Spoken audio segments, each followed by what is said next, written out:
More and more high-profile politicians are identifying as democratic socialists, forcing the media to finally actually think about what democratic socialism is. What is socialism? We hear about it a lot, mostly on Fox News. Turns out a lot of it's misinformation. So we're gonna have a conversation right now with two organizers from the DSA, I should say, Brandon Ramirez and Charles Du. Welcome to the studio.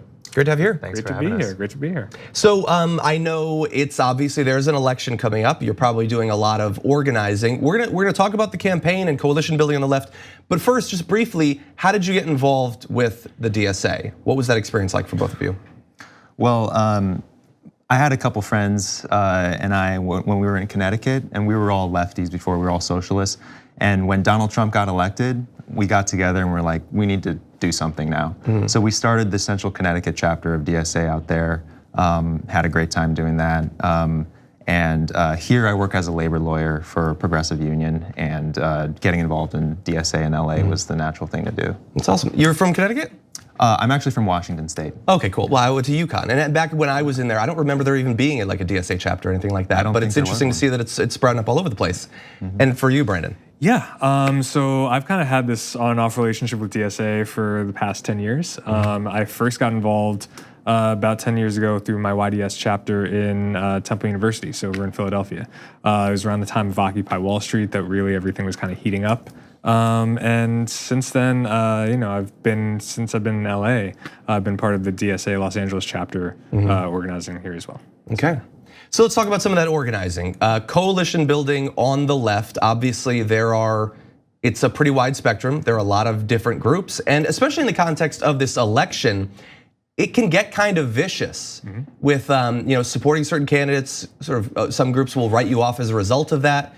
But so you have to care about the election, but you're also doing organizing that is not just about one election, that is supposed to build over time. So talk to me about the process of working with other groups and all of that. How do you build networks?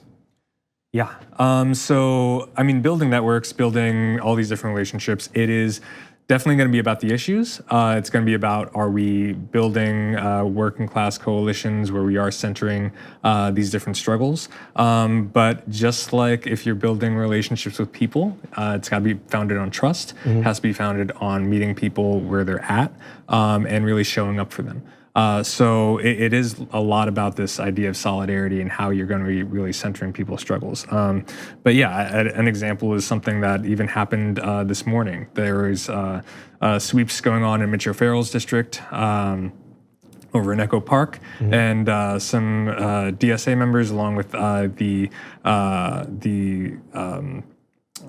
Services Not Sweeps campaign, were really out there and really trying to make sure that we weren't having evictions of unhoused people. Similar to Nithya Raman's campaign. She's also fighting for the Services Not Sweeps campaign. That's a center part of her campaign. She's running for City Council in District 4 in Los Angeles. So yeah. Okay. And do you feel like, I know that the DSA has really grown in the past few years. Your membership is what, tripled or quadrupled in the past few years? Even more than that. It's even more up than to that? 60,000 now. 60,000. I think like back during 2016, it was like 18,000 or 16,000, something like that. So huge growth. Are you finding now that in local races in LA, in other parts of the country, you're having more and more candidates that the DSA cannot just sort of reluctantly back, maybe agree on certain issues, but having more candidates that really do represent a broad sort of swath of the issues that your organization cares about?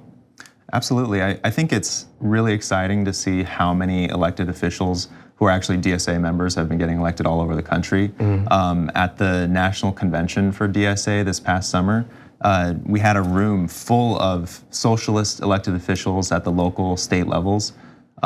It's so important to have these kinds of organizers in office, right? Not just people who are progressive, who are pushing progressive policies, but who understand that it's not enough to have a certain position. You have to use your position as a politician, as an elected official, to organize people, to motivate them, to raise expectations.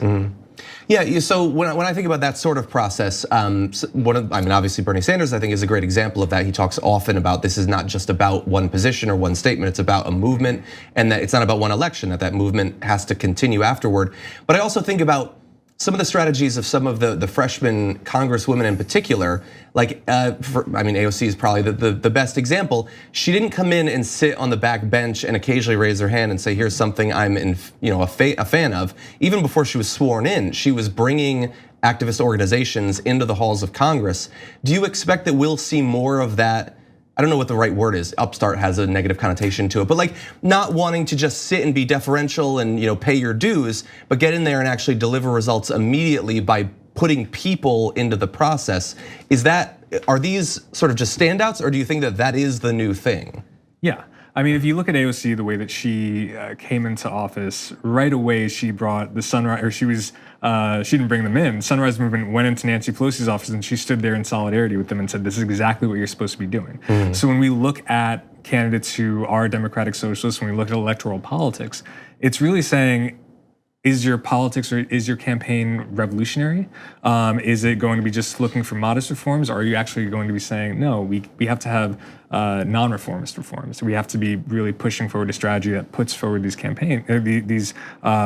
working class campaigns. So that's a wonderful example. The Sunrise Movement being able to push for a Green New Deal, and then AOC being an organizer and a congresswoman at the same time, bringing that all together. So we've talked about a few of the sort of things that have been benefiting the DSA, and obviously there has been a lot of growth. What are some of the remaining challenges? Is misinformation about what socialism or democratic socialism is that still hindering some of the efforts of the group? I think it's somewhat an issue. I don't really think the democratic socialism label is our biggest hurdle. I think Bernie Sanders, AOC have definitely helped that. Donald Trump has definitely hurt the idea of capitalism. So it really puts us in a position where we say, well, can you try and defend capitalism that didn't really work out that well or hasn't been working out well for Elizabeth Warren? But if we look at some of the challenges that we run into, I think it's the same kind of challenges that you would have, again, similar to if you're building relationships with other people as individuals, race, class, culture. These are all things that can be divides. And rather than us running away from that, we have to actually address that and really own it and have the conversations about them. A really great example is look at Bernie's campaign in 2016 versus 2020. That was one where 2016 really ran on these kind of big ideas of Medicare for all, but then saying everything's a class issue. When you actually do that, you're overlooking a lot of these very important areas where you have exploitation taking place or discrimination taking place. 2020, putting people of color at the core of his leadership of his campaign, making sure that we're putting racial justice at the forefront and looking at these very important things such as healthcare, how it discriminates against Black people more so than white, doesn't matter what the income is. That's something that's important. So for DSA, we have to be doing the same thing, putting racial justice at the center of what we do, at the forefront of what we do, and putting those communities at the center of all of our campaigns. Awesome. And so if people want to get involved with DSA, how can they do that? How should they get involved? They should join their local chapter. Right now we have canvassing going, in LA, all over the country for Bernie Sanders, for local candidates. I know every chapter is different. They're all doing local-based work, and I think that's really important because as we try to build power in each city, each state, the strategy is going to be different. It's going to be different, in South Carolina versus in California. And I think part of the challenge is grappling with those differences, right? And taking a strategic mindset, not just being like, you know what, we're doing the same thing all over the place. If you don't support this thing, DSA doesn't support you. We have to actually consider the context and build step by step, rebuild the left. Okay, well, I hope people get involved. Obviously, a lot of the political focus right now is on the big ticket, the presidency. But as you pointed out early on, the group is also involved in a whole lot of local issues, issues that thankfully are being talked about now in a way that I don't think they were years before. And I think that DSA and groups like DSA are a very important part of that. So thank you for that.